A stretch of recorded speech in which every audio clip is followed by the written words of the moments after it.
केंद्रीय शिक्षण मंत्री धर्मेंद्र प्रधानांनी राजीनामा द्यावा। नवी मुंबईतील विद्यार्थ्यांनी ही मागणी लावून धरली। वाशी इथल्या जुहू चौपाटीजवळ विद्यार्थ्यांनी मोर्चा काढलेला होता। या विद्यार्थ्यांशी संवाद साधला आमचे प्रतिनिधी कविता लोखंडे।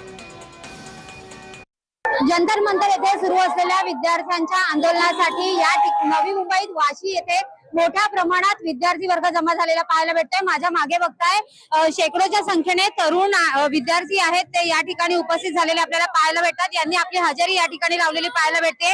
एकूणच नीट पेपर फुटी प्रकरणानंतर 21 विद्यार्थ्यांनी आत्महत्या केल्या होत्या आणि त्यांनाच श्रद्धांजली वाहण्यासाठी आज हे विद्यार्थी वर्ग जे आहे ते पूर्ण एकवटलेले आपल्याला पाहायला भेटतात।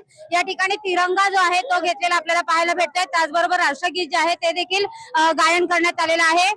अभी 21 से 22 बच्चों ने सुसाइड किया। वो सुसाइड नहीं था, वो शहादत थी। एक्चुअल में उनकी जान सिस्टम ने ली है। तो हमारी यही मांग है, यहाँ जितने भी स्टूडेंट है नई मुंबई के, यूपी में हो रहा है, बिहार में हो रहा है, महाराष्ट्र में हो रहा है, दिल्ली में हो रहा है, हर जगह हो रहा है। हर जगह से एक ही मांग उठाई जा रही है कि हमारे बच्चे लोगों को न्याय दिया जाए, जस्टिस दिया जाए और धर्मेंद्र प्रधान का इस्तीफा लिया जाए।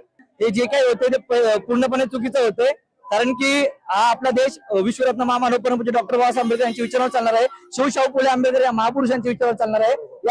या महापुरुषांच्या देशामध्ये अशा गोष्टी घडत आहे, हे सर्वप्रथम म्हणजे आपल्या देशात दुर्दैव आहे। ज्या लोकांमुळे या 22 विद्यार्थ्यांचा जीव गेलाय, त्या लोकांवर कठीण कारवाई झाली पाहिजे आणि त्यांना जस्टिस भेटला पाहिजे। माझं एवढंच म्हणणं आहे। कविता लोखंडे, जय महाराष्ट्र, नवी मुंबई।